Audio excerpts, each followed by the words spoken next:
各位網友，上一集講嘅人面瘡咧，就搞到五達國師雞毛鴨血，個瘡係嚟報怨噶嘛咁。咁如果你生咗一個嚟攞債嘅仔，不斷向你苛索、揮霍、敗家嘅，咁咪即係嚟報怨嘅人面瘡咯。咁依家鼎爺咧就現成有個啦。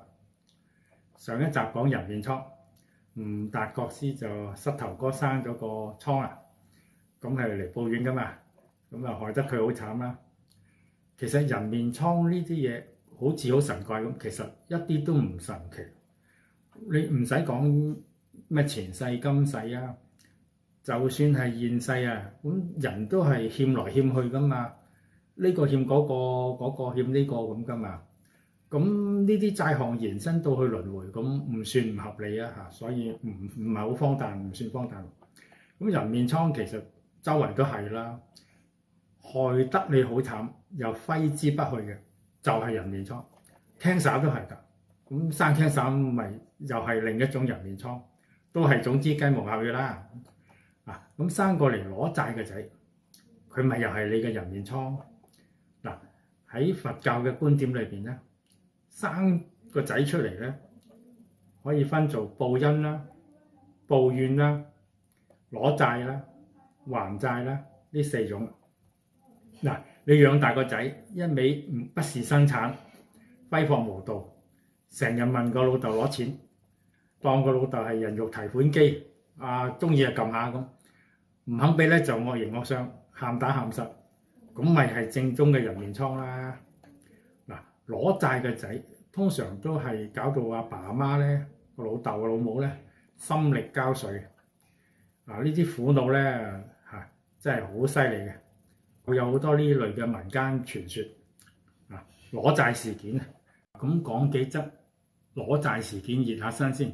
第一則喺清代江蘇省有一個私塾嘅老師，即係嗰啲卜卜齋嘅老師啦。咁佢老婆就過咗世。佢就一個人養大個仔啦，個仔又好聰明，15、16歲就可以幫佢阿爸一齊教書。咁一年賺到好多錢。咁個老豆儲埋啲積蓄咧，就準備幫個仔辦理婚事咁啦。咁個仔突然間就患咗重病，就死啦，咁奄奄一息。咁臨死之前咧，個仔突然間直叫老豆個名乜咁，眼神大變喎！你前世咧就同我合夥做生意爭我200幾兩銀。呢幾年咧你供書教學養我嘅，就啲開銷咧已經抵消晒大部分啦。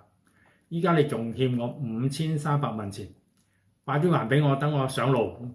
個老豆話喺嚇到，好緊要啦！話喂點還啊？個仔話啦，醫生開個藥方就係要咁多錢。咁講完冇幾耐咧就死咗啦。咁後來咧，佢呢個老豆咧計下買藥嘅錢同埋辦喪事嘅錢咧，啱啱就係5300蚊。咁就呢個典型嘅嚟攞債啦。呢啲仲係欠小債，佢欠佢唔係好多，債清就完盡。攞完債啦，冇嘢啦，咁咪攞完債啦，咪走咯，咁毫無留戀咁離開。咁你遇到呢啲情況，最佳嘅處理方法就係唔好過度悲傷啦，唔好怨天尤人，看破放下。好，第二則就花光你嘅財產。咁明末清初時期咧，有個叫做錢員外咁因為要好倉促咁要南下辦一件事，佢就將一程咧財物咁就用啲橄欖咧就鋪喺面度咧，扮成好似啲橄欖咁咧，一個酒埕咁樣咧就交俾佢信任嘅朋友李老二保管。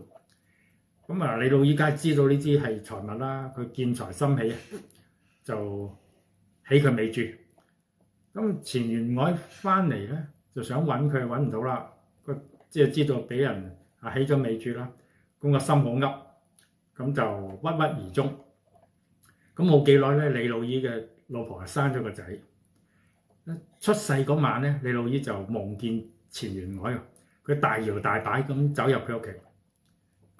醒咗咧，就個仔出世啦。咁呢個仔咧從小就體弱多病，咁啊為咗醫佢咧，就花咗好多錢啊，又名醫又貴藥材，咁啊又醫佢啦，讀書去進京考試啊，買官做，娶老婆啊，筆筆都係巨款嚟嘅。咁咧後來咧個仔又病危啦，臨終嗰陣咧，李老姨又喺夢度裏邊咧見到錢員海啊，就話：你當年偷咗我錢啊！呢20年來咧，我就連本帶利攞翻啦。咁佢醒咗冇幾耐咧，個仔就死咗。咁啊，李老姨計下數，家產啱啱就揮霍一空，用晒啦。呢啲係屬於欠多債嘅類型，甚至乎有報怨嘅成分。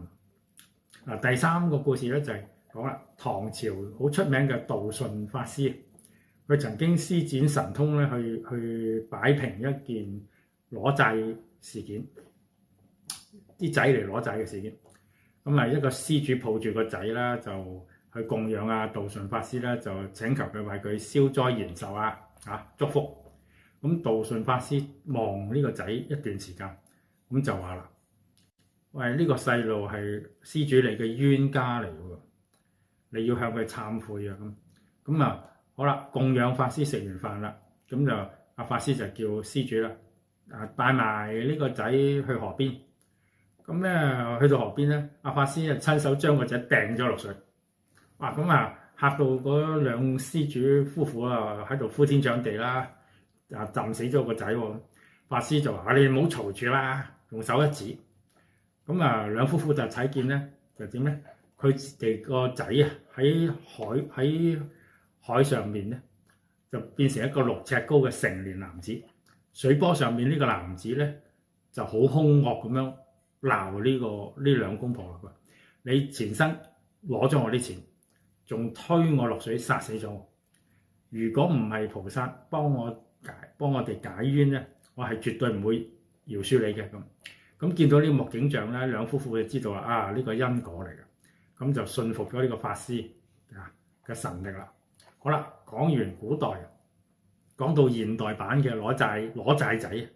咁一提到攞債仔，又好自然諗到阿鼎爺同埋佢個仔啊！呢個嗱，本來講人哋嘢我係唔想嘅，不過個個都講晒啦，咁就爭我未講啫咁。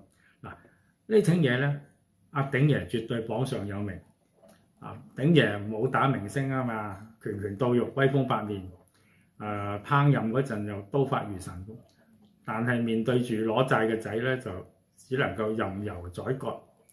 呢個仔咪分明就係好似吳達國師膝頭哥上面嘅人面瘡咁樣揮之不去㗎。吳達國師嘅嗰個人面瘡咧，有眉有眼，又要食肉搞到吳達國師好慘啊！將呢類攞債嘅仔咧類比人面瘡咧就非常貼切嘅。第一樣唔惹得，人面瘡一掂就痛。呢個仔你鬧嘅鬧唔到，係嘛？呢個嚟攞債噶嘛，你鬧債主。第二一樣要餵飽，人面瘡要食肉，攞債仔就要錢，要好多嘅錢，要名牌。咁搞到你要不斷開騷啊，不斷烹飪啊，咁嚟賺錢還債俾呢個人面瘡。第三咧，一樣係前世嘅仇怨。咁啊，梗係前世欠咗呢位人面瘡好多錢啊，今世要18般武藝廚藝咁去還債。咁好慘啦咁。好，雞毛鴨血，但係好啦，人面瘡就咁攞債仔即係人面瘡。咁我哋點樣可以防止生咗個攞債仔啊？好大鑊噶嘛！咁好彩佛教咧有個超前嘅部署，有個秘笈。想避免生啲攞債嘅仔咧，佛教就提供以下嘅避債指南啦。第一讀地藏菩薩本願經，簡稱地藏經。地藏經講喎，如果有新生嘅仔，就喺出世後7日之內，咁咧家人咧要為佢讀地藏經，仲有念地藏菩薩嘅聖號。咁你咁樣做咧，就消除晒呢啲宿世嘅惡緣。就算係嚟攞債嘅都變得孝順。咁嗱，你睇翻，你哋可以睇翻如來讚歎品啊，《地藏經》嘅如來讚歎品裏邊有詳細嘅説明啊。咁啊，第二招就係斷惡修善啦。咁梗係做多啲善事啊，戒殺、放生、布施，將自己嘅正能量提高自身嘅磁場，咁自然感召到一啲好嘅有福德嘅即嚟到投胎。第三就係廣結善緣啦，唔好同人結怨，唔好偷呃拐騙，咁冇冤仇咯，自然就冇人嚟攞債啦。好啦，講咗如何預防攞債仔，咁如果已經現成有喎，喂，個人面瘡嚟咗啦，咁點算啊？個人面瘡已經喺屋企啦，好大個啦，日日嚟攞債啊咁點搞咧？咁就要理智去退債啦。首先第一樣，心態換轉，你要認受呢樣嘢，係啊，呢個係債主嚟，佢係嚟還債，咁佢係嚟攞債，我係要還債，咁心態就平衡咗啦，咁痛苦就減咗半以上噶啦。好啦，還債點咧？還債佛法係講智慧噶嘛，我還債唔係亂還，我只係提供基本生活，但係唔姑息揮霍要有智慧有限度唔係亂嚟。第三啦，功德回向，用佛法咯悟達國師最後用三味水去洗人面瘡嘛。依家嘅父母都可以念經啊、念佛啊，同埋做多啲善事，功德回向翻俾呢個仔呢個債主，化解冤仇。總體嚟講咧，攞債嘅仔同人面瘡本身都係業力嘅體現嚟嘅，業力嘅具體體現。面對甩唔到嘅人面瘡咧，你逃避都冇辦法㗎。你一味喺度炒鑊鏟，一味喺度埋怨都冇用。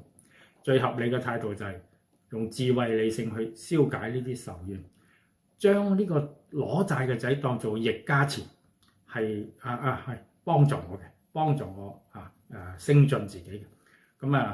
當債務還清啦，業障消除咧，咁人面瘡自然就消除啦。好，多謝各位。